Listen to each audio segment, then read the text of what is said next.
Hey everybody, it's Tommy Canali and welcome to Before the Lights podcast, the show to find out how those in sports, music, and entertainment made their mark. Let's get this show started. Go grab your coffee or get a drink, and then please tell your family, friends, neighbors, and strangers about the show. Today, we have an author of 3 books. He has produced 4 documentaries. He was an organized crime detective, has created the Kansas City Mob Tour and the Western Underground Railroad apps. He's the host of Gangland Wire podcast. He's the former Kansas City Police Intelligence Unit detective and a Kansas City Police Department veteran.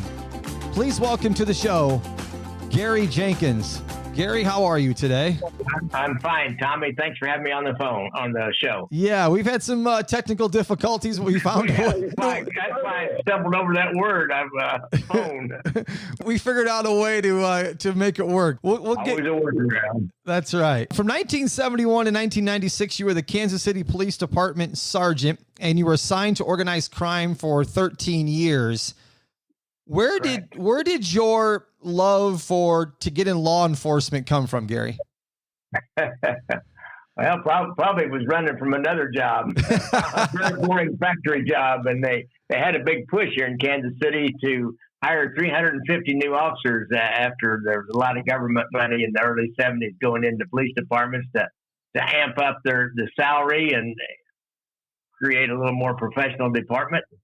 So there were ads all over the place, and they even did an early version of what we know now as cops. They had a newspaper reporter go out and do a ride-along with a camera, and they ran a kind of a promo show, a 30-minute show about what it would be like to out there being a cop. And I saw that, and I thought, that's for me. I wanted to be a cowboy growing up, and cowboys were all gone by the time I became an adult. This is the closest I could come to riding around with a gun and helping people.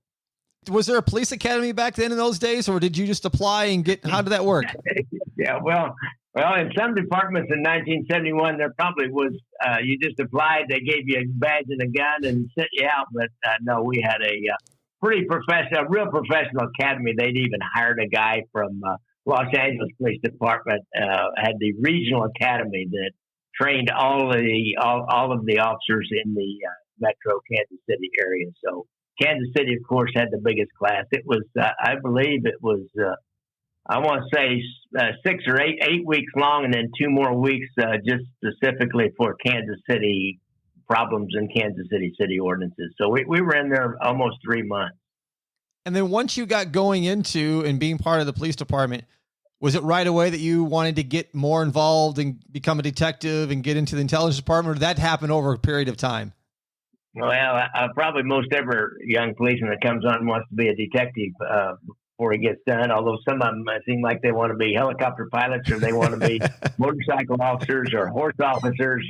It's kind of a job that you can have about 5 or 6 different jobs and never ruin your resume because you're still a cop all the way through. But no, I wanted to be a detective. Of course, I'd seen the detective shows, and I wanted to be a detective. I didn't know what kind of detective I wanted to be, and I became, after about 2 years, working a kind of a high crime patrol shift. I became a station detective, worked burglaries and larcenies and those kinds of minor crimes out in the station.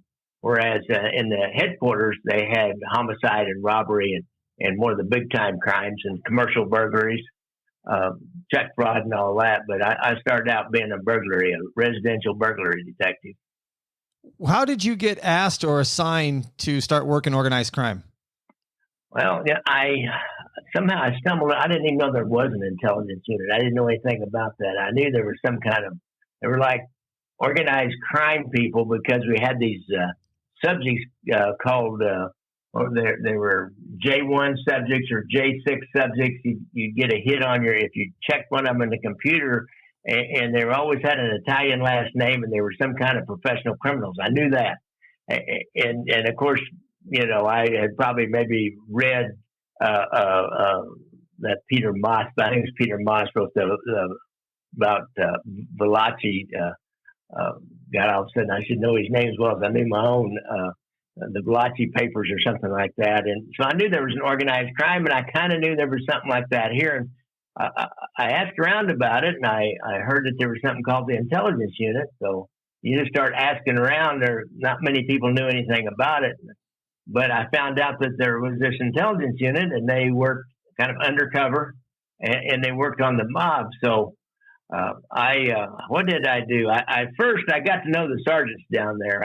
I'd come up with any kind of a problem out in the neighborhood that looked organized at all, and I'd write up a report and send it to the intelligence unit. And I stumbled across it was African American guys, but it was a small organization that were doing bank robberies, and they had kind of their head was a head used car salesman for a big car dealership, and he had all kinds of irons in the fire, political, and he had the crew of bank robbers working for him, and I had an informant that told me about some of this, and I kind of got in with the sergeants down there when I brought that little tidbit of information to them, because they didn't know it. They had never heard of such a thing. Actually, that was brand new to them, and it panned out to be true. I can't really remember the head of it. They went on to make some kind of case on him later on. The traveling bank robbers, they all got caught somewhere in another jurisdiction. It kind of fell apart as far as an organization here. But I got on their radar, and then they needed to borrow some guys for the 1976 Republican National Convention, and I was one. They knew me and knew I was a known quantity, and they knew enough about my personal family history from some other people I knew on the department that they knew I was a known quantity. I was to be trusted. I had no skeletons in my closet the short time I'd been on, but my family didn't have any skeletons in their closets either. And that's how the intelligence unit takes people: is they vet you, unofficially, pretty well to make sure that you're not going to get in there and start selling secrets or hanging out with mob guys or in getting drunk in joints you shouldn't be in, getting drunk in and running your mouth. So they borrowed me for about a month while we worked the demonstrators, just kind of hung around the demonstrators at the Republican National Convention, and kind of did that political spy work that you better not get caught at doing later years. We did that, and then they had an opening a few months later after I went back to the burglary unit. They had an opening, and they asked if I'd like to come. And right before I'd come down, a childhood friend of mine, Bobby Arnold, had been selected to go down there, and he was pushing for me to come down because he was like the new guy on the block, and he was kind of being ostracized, and they were not letting him in, and so he pushed his sergeant, and they knew me by then, and he helped me get down there. And so then Bobby and I became partners and started working organized crime together. Once you got into organized crime, do you remember what was the first thing you started to investigate and get involved in? Was it the River Key stuff, or was there stuff prior to that?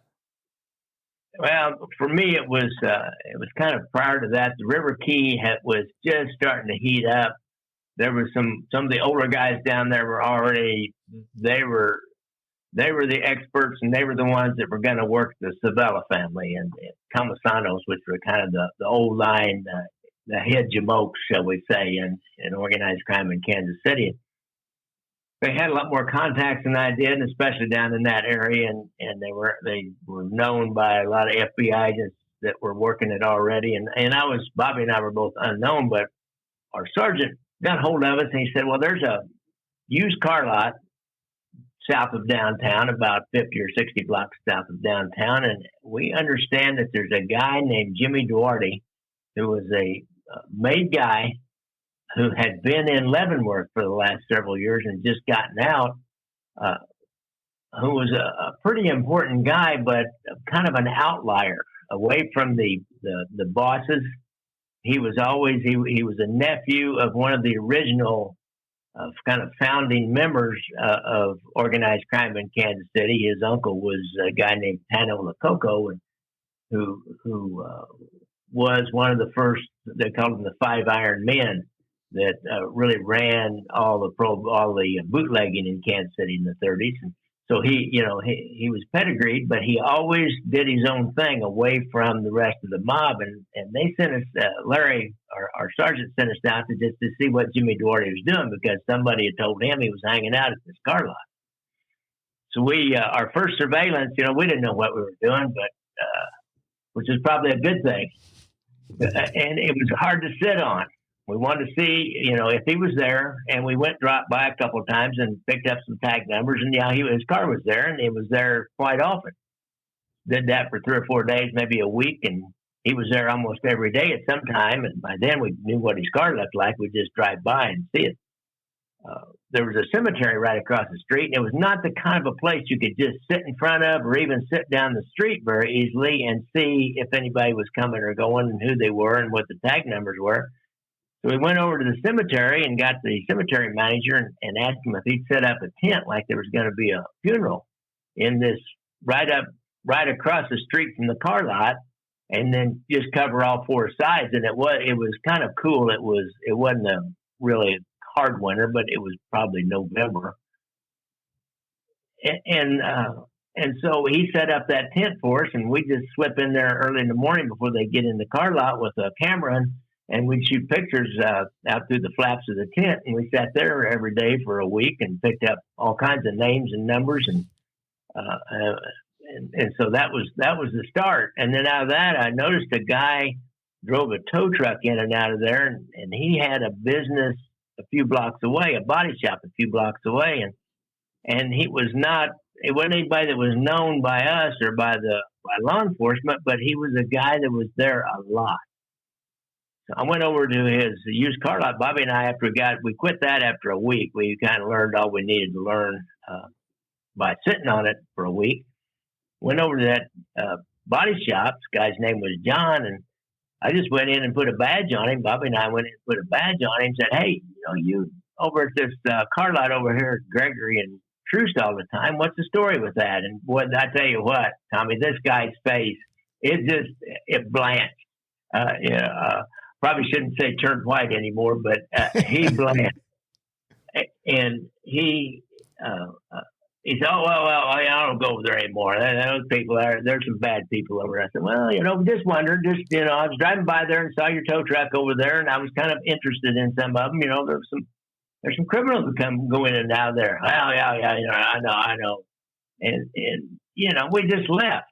We chatted with him a little bit, and I went back a couple of times and kind of chummed up to him and talked to him about maybe detailing my car, because he did car detailing, and maybe I might have an old car that might get some body work done, and just chat him up a little bit. I know it scared the heck out of him every time I went in, but he was cool.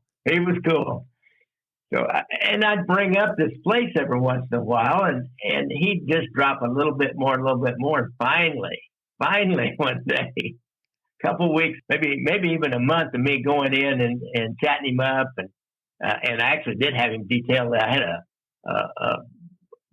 what was it? It was an Oldsmobile Cutlass, and I was ready to trade it off because it seemed kind of old and raggedy. It wasn't really that old. I just didn't take very good care of it. He detailed it out, and I kept that car for about 5 more years after he detailed it. And probably he didn't charge me. I probably should admit that, but I don't think I paid him anything. We all have our little corruptions. Yeah. So he ended up giving you some information then finally? And so finally he said, "You probably already know this, but," and he named a mob guy's name who we had not actually seen over there during our surveillance. We'd just seen Jimmy Duarte over there. He said Carl Spero was his name. And he said, he called me one time and he had a bulldozer on the back of a lowboy that he was towing down into rural part of mid part of the state in rural Missouri. And they slid off in a ditch, and they needed me to bring my tow truck down there and get them out and help them get going again, because he said it was a stolen bulldozer. I said, So he gave me a description of the bulldozer, and I checked the reports, and it was like a D9 or a D8 Caterpillar. Just, about that time, a day or two before that, some construction site had lost that exact description of Caterpillar. We eventually tracked it down and found out that this guy had stolen it and sold it to a farmer down there. And so the guy was good. He was mine from then on. I owned him. He told me about how he'd go in the back, kind of a parts room with this used car lot back in the. He was towing cars for them and repoing cars. It was one of the early buy here, pay here lots, and I think he actually even worked there as a little bit, repairing cars and doing different things. And he'd get back in an old parts room, and he could get his ear up against the wall when there was an office, and he started telling me about how this Carl Spero was trying to get this guy named Leonard Crago out of jail, and it was a big deal. And boy, once we get him here, why, then we'll do something. And as we start looking into this whole thing, trying to figure out who this guy was he was getting out of jail, well, we got him identified, and then we found out Carl Spero was recruiting people to move in on the ruling family, the Civella family. Well, the River Key is also going on at the same time, and which is an entertainment district in which there were some arguments between the son of a mob guy and a couple of mob guys over money that he was getting for a couple of parking lot leases that he had, and because the place was the River Key was immensely popular, and he owned the leases to the available parking, so he was making a lot of cash money out of charging $1 to park for people on Friday and Saturday nights because there wasn't any place else to park. These other mob guys wanted some of that money, so they were arguing, and there was a murder that happened behind that, and another building was blown up, probably an insurance job, but it was blown up down in that area, and it was in all the newspapers, mob war. In the meantime, there was a real mob war going on that continued on between these Spero brothers. There was 3 of them, and this ruling family, the Civella family, and I was kind of right in the bottom floor of that from my informant, because he steered me to a couple other people. He said these guys that came in and out to see Carl every once in a while, and they've got something going with him. And I interviewed one of them, and he admitted, he said, "Oh yeah," he said, "Carl wants me to join up with his group, and we're gonna move in on the Civellas." And I said, "Wow, that's interesting." But of course, if I could find it out, the Civella, the ruling family, could find it out too. And after that, there was about 4 or 5 more murders. And in the end, all 3 of these Spero brothers were killed by the Civella faction. So it was a pretty exciting time. Because our job during this time, I mean, it gets crazy, Tommy. It's hard to jam it all in. I did 2 documentary movies to tell both these stories. One about the skimming from Las Vegas, and one about this mob war between the Speros and the Civellas. Yeah, and not to interrupt you, but I've seen them both, and they're fantastic people. You can get them on Amazon. One is called Gangland Wire, and the other one is Brothers Against Brothers. It's the Civella versus Spero War. So check them both out. I'll put links in the show notes. Go ahead, Gary. I didn't mean to interrupt, but I want to get that out to the listeners. Yeah, we got a plug, every once in a while we got a plug. Thank you. Yeah, absolutely. Gary, if you would you talk about a time when the underboss of the Kansas City crime family, Carl Tuffy DeLuna, started following you from the Virginian? Yeah. So, and I was just kind of getting to that part. See, it was open warfare between these 3 Spero brothers. They'd shot and killed one at this tavern, the Virginia Tavern. And Carl, the main kind of swizzle stick that stirs the drink, that was trying to recruit all these young guys into his little gang, always hung out by himself at the Virginian, just almost like throwing it in the face of the Civella faction. So our job in the intelligence unit, all the FBI surveillance squad and all their agents, they brought in 25 or so new agents from other cities to work the skimming case, because they had 8 or 10 wiretaps going and a couple of bugs going, and they were really tied up. And they let us have a couple of 3 agents to do this, but our job was to try to catch somebody from the Civella faction trying to kill one of the 2 remaining Speros, or the Speros trying to kill some of the Civella faction because they were out stalking each other on the streets as often as they could, or trying to learn where they could set somebody up and maybe plant a bomb under their car. So our job was to do that. And we had Carl down at this Virginia Tavern sitting up the street. And it was kind of boring that day, and we ganged up. You know, you get tired of sitting by yourself, and got 3 different guys in cars, and we pulled up in the parking lot where we could see about a block down the street where the tavern was, and see Carl's car so we'd know if he left. We're up there talking, and we see a car go by, and then we see it go by again. And I remember Harold Nichols said, "Well, I think that's Joe Ragusa's car." I said, "Oh, shit, we better get down there." So we jump in our cars, and we spread out, and we drive around down by there, and we don't see it again. So we kind of settle back in. We end up, I think a couple of us got together again, and watching down the street from a pretty far off vantage point again, we see a car go by that we don't know. And then it goes by again. Well, you just don't, in this neighborhood, you just don't drive around and around the block a couple, 3 times. There's no reason to. They keep driving around, and we split up again, and I go down, and we're kind of getting in a little closer.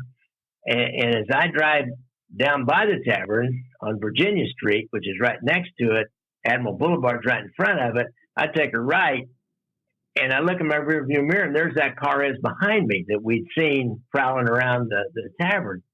And I can see 3 heads in it, and so I'm cool. I just keep going east about 2 blocks to the next street, Paseo, which was a kind of a major 4-lane divided street going southbound. So I take a right and I go southbound.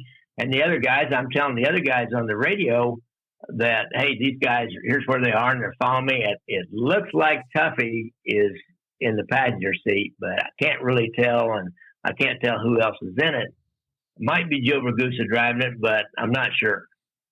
They follow me. They keep going south behind me. And they just stay behind me. So I said, hey, we're still behind me. We're at 7th Street, 8th Street, 10th Street. There's a traffic light, but I catch the light green, and they do too, and they just keep going behind me.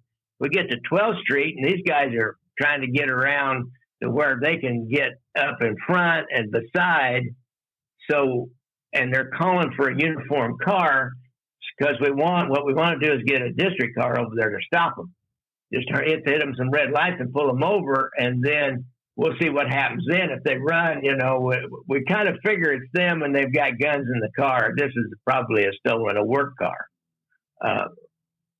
And because we found out later what happened, Joe Ragusa called somebody and said, hey, he's down there by himself, and they got their work car, and 3 of them came down to do him.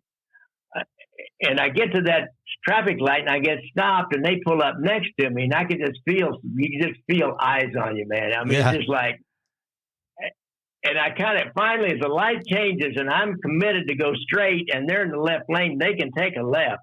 I kind of glance over as I start out, and there's old Tuffy DeLuna just staring right at me, and he kind of catches my eye. I couldn't help it, and I look a little bit longer, and he catches my eye.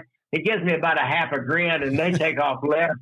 And that guy laid into it, and we never saw him again. And we couldn't. District car was on its way, and other guys. It's really hard in that situation. It's not TV, so we're not going to run them off the road.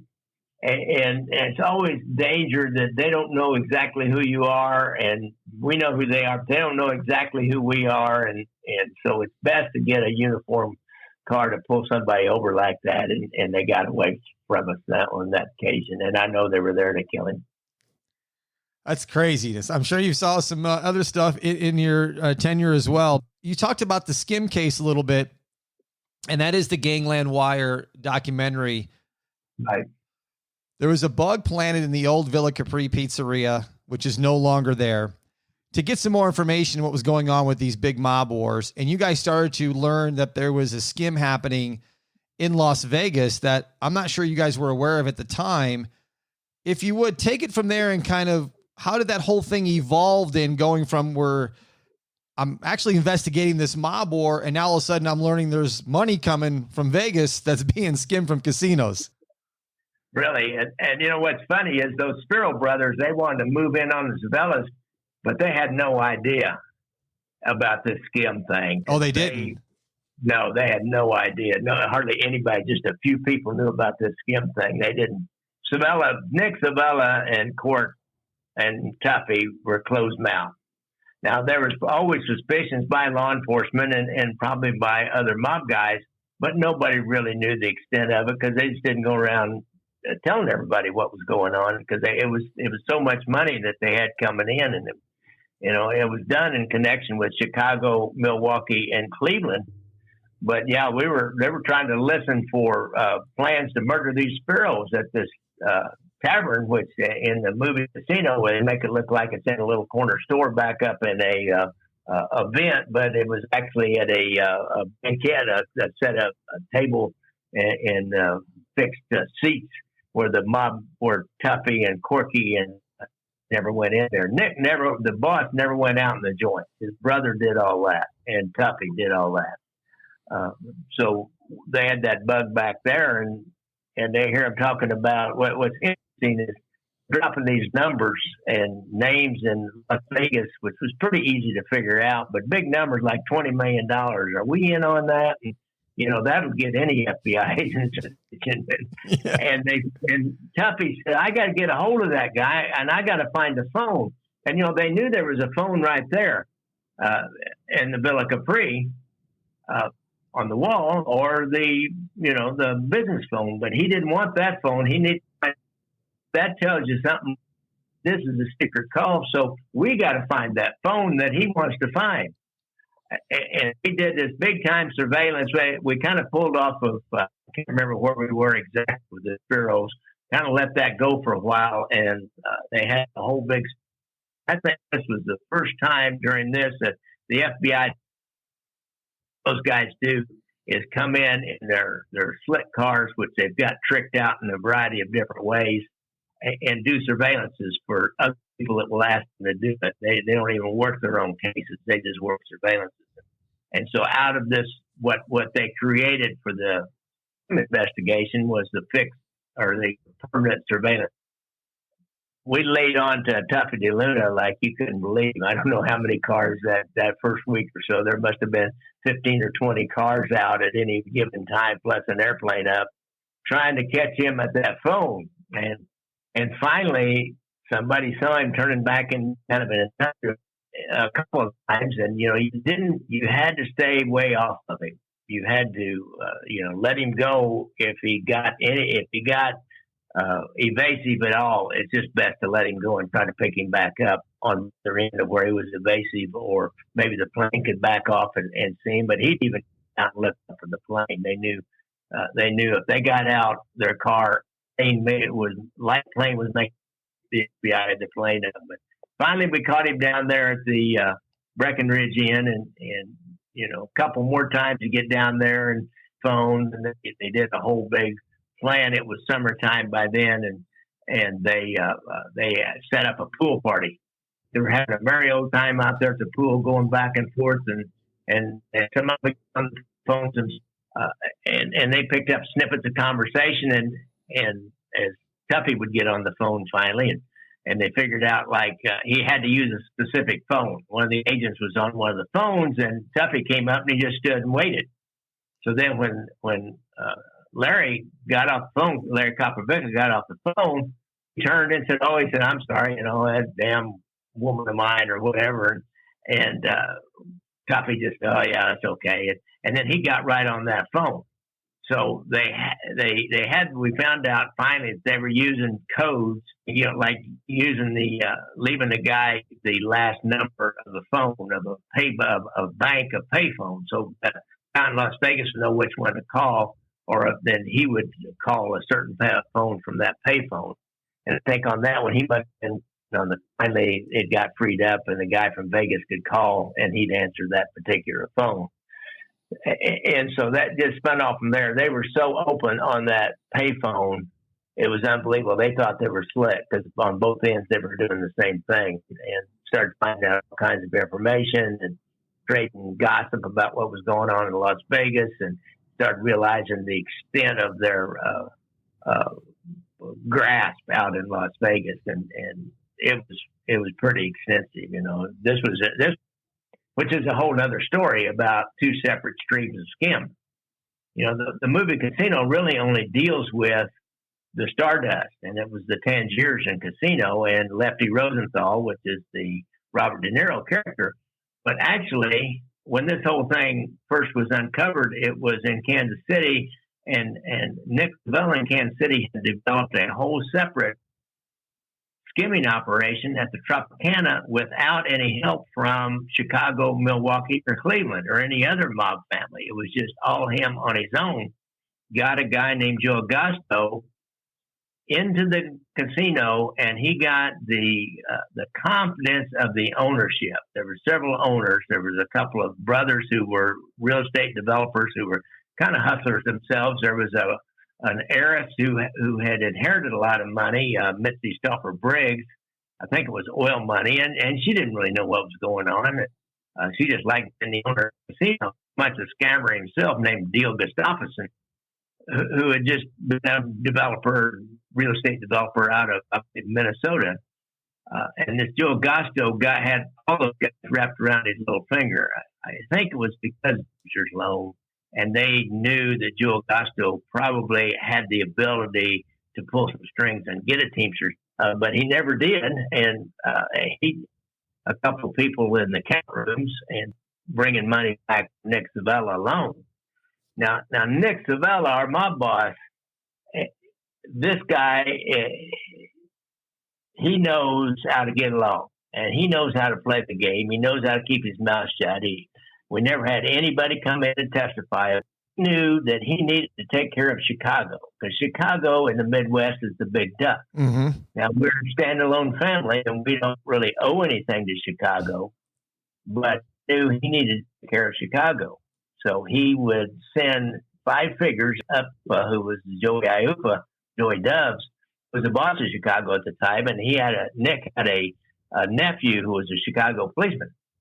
And Schiavola would come down to Kansas City and pick up money, take it back up, and get it to Iupa periodically. So, you know, and at the same time, Sebastian and Frank Ballesteri, when Robin, the Jewish guy, was more like their underboss and really ran a lot of stuff. They all got together and used pressure on their Teamsters contacts to make a big loan to a guy named Alan Glick to buy the Stardust and the Hacienda, the Fremont, and the. How legit was Alan Glick?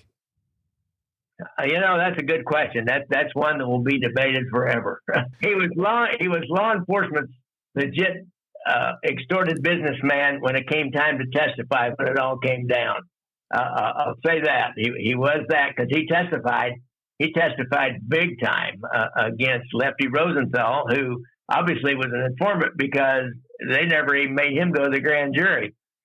But Alan Glick, when it all came down, he folded like a cheap shotgun, and he testified. He came back and he testified against several. He testified that Lefty Rosenthal brought him back to Kansas City, and Nick Civella sat him down in a hotel room, shined a light in his eyes, and told him he'd like to kill him rather than let him out of that hotel room. But he needed to remember he's not going to do it, but he needed to understand that Alan Glick owes Nick Civella over $1 million.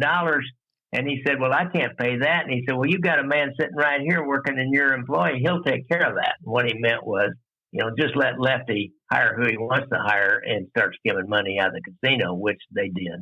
And they skimmed it and sent it back to Chicago. Chicago then cut it back to Kansas City, to Milwaukee, and to Cleveland, because all of them joined in getting the Teamsters pension fund loan to Alan Glick.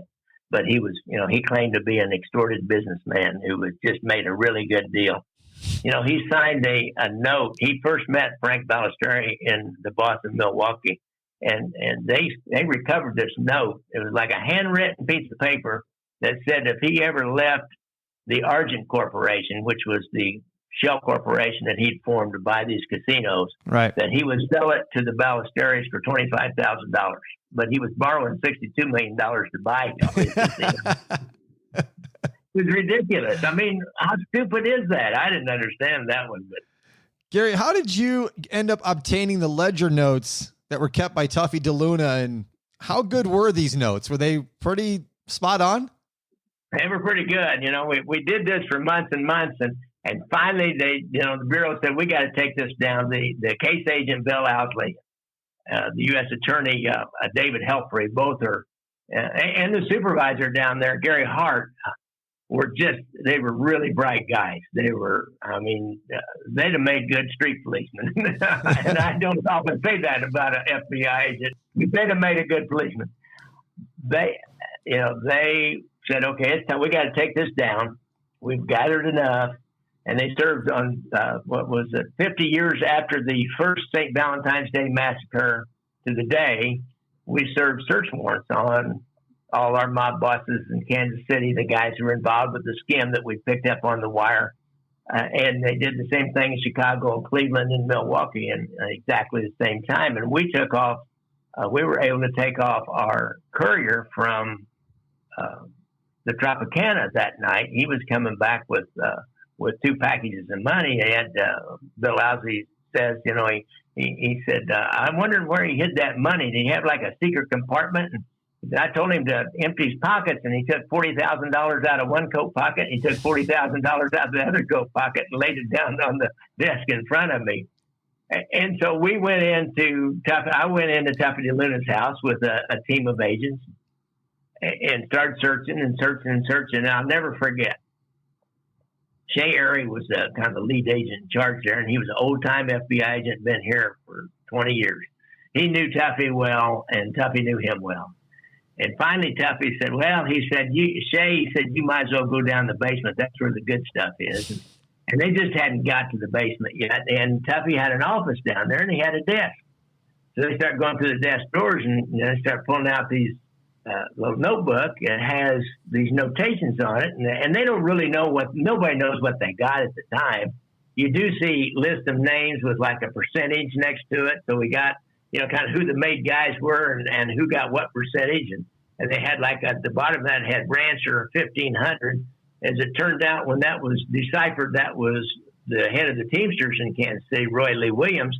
And he was known by code name by them as the Rancher, and it was $1,500 a month, and all these other names that we knew who they were kind of their usual street names, and they got a certain percentage of the skim, even though maybe Felix, he didn't have anything to do with it, but he was getting 5% every month, which is a pretty nice deal for a mob boss to have that much money to keep 10 or 15 people just steady, $200 every month for just being there. Yeah. And his brother and his underboss got even more.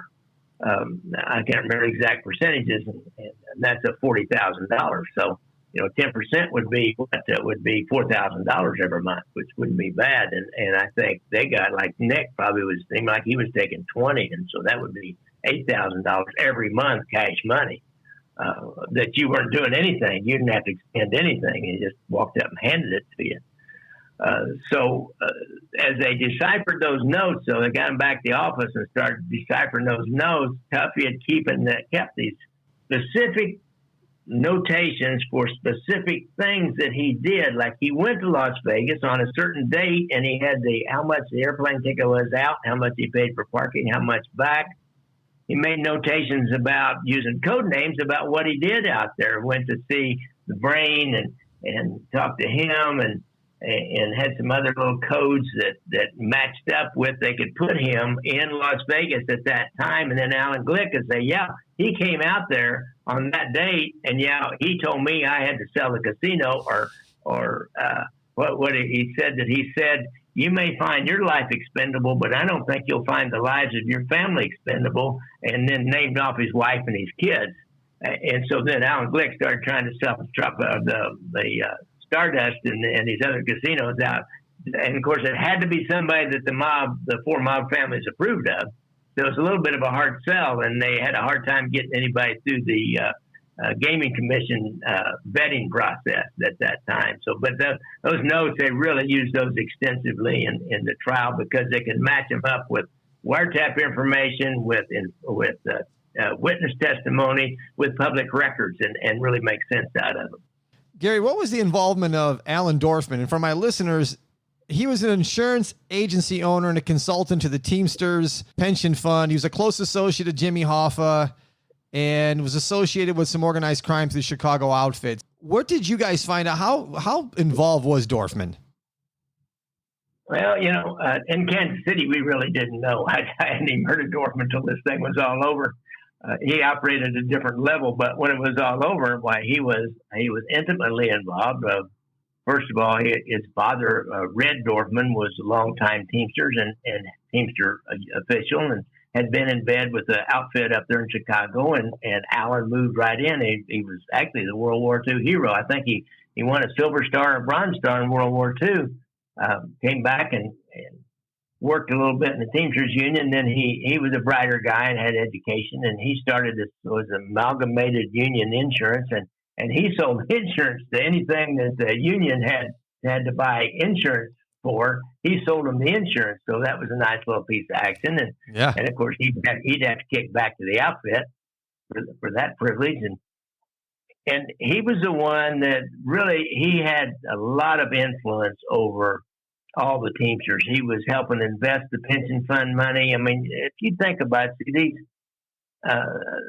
the way they run a pension fund, they elect a board, and you usually have some appointees on the board that try to have like some kind of an expert in investments. But you have all this money, maybe up to $1 billion in money. I sat on the police pension fund board. We have almost $1 billion more now that we can invest however we want to invest it.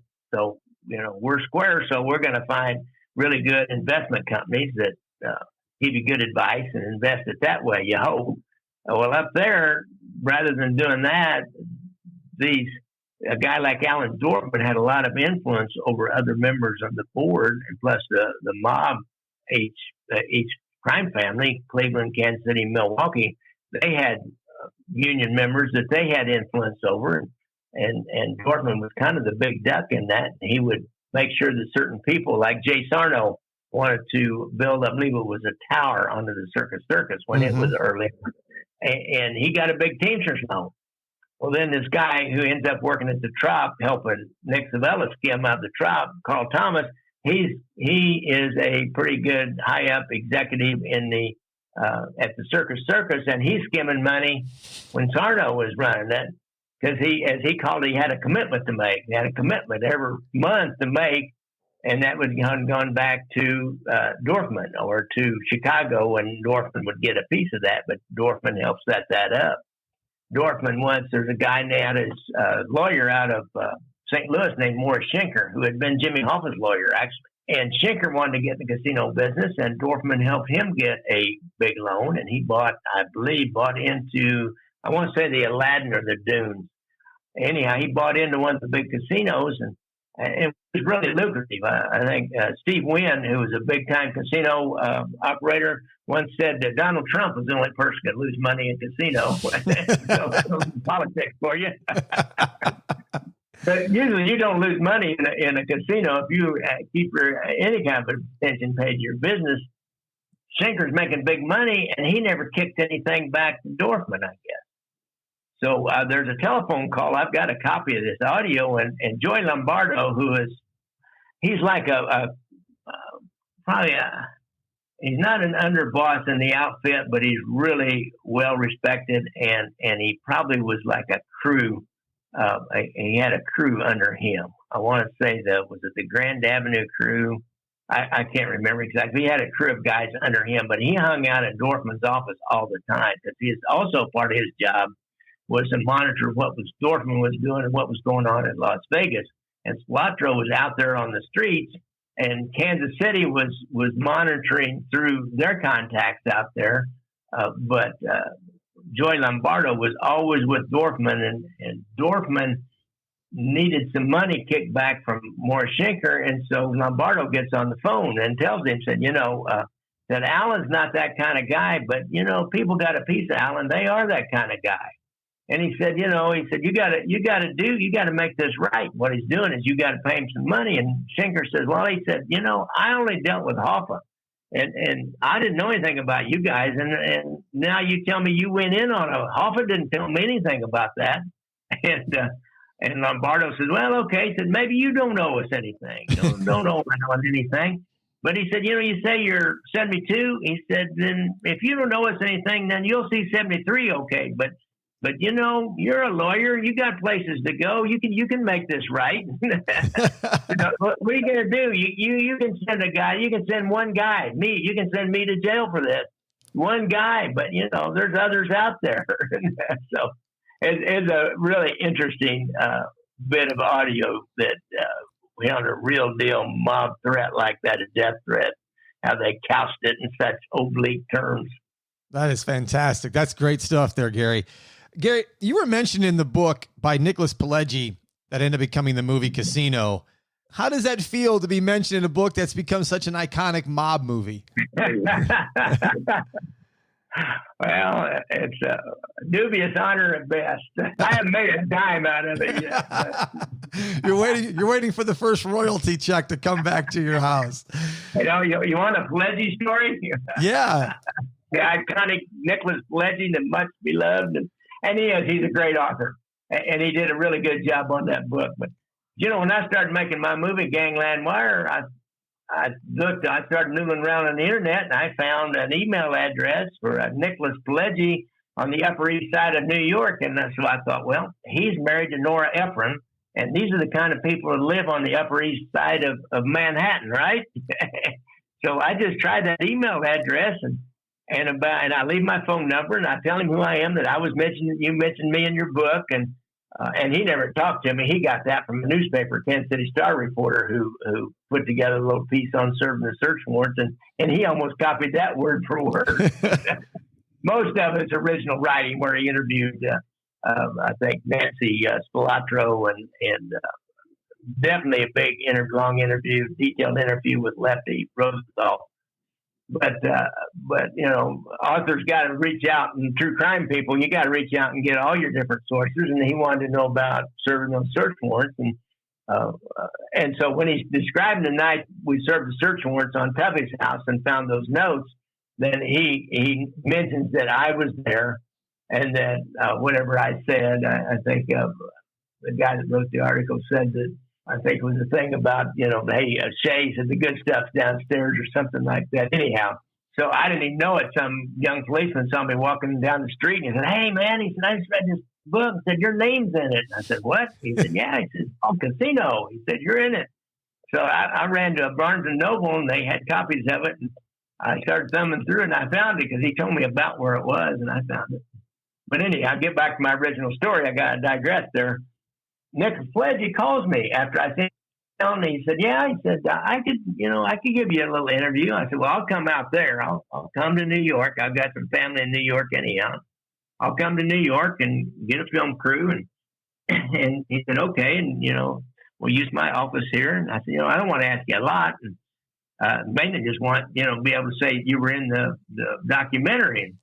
And you don't have to do a lot of work. And he said, okay, that's fine. Well, he's working on that TV series at that time. What was that one he had with Michael Chiklis and Dennis Quaid?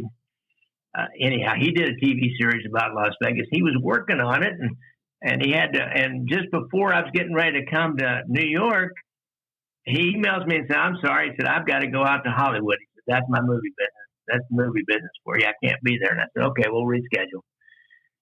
I must have gotten an open ticket. I can't remember now. So I wait about a month, 6 weeks, and I try him again. He says, yeah, I'm good now. So I do it again. By this time, I've hired a camera guy. And he said, I think I should go shoot this so it's all looks the same. And I said, okay, I'm in for a dime, in for a dollar, I guess. I had made a deal with him, and I had it budgeted out how much money I was going to spend, more than I should have, but I did get it back. In the end, it took a while. So I get this camera guy a ticket, and my wife and I are going to go back, and she'll see her folks, and I'll do this, and then we'll spend a few more days. And the camera guy, and I get his ticket where you can keep it, but it's in his name. You can change it, but it's in his name.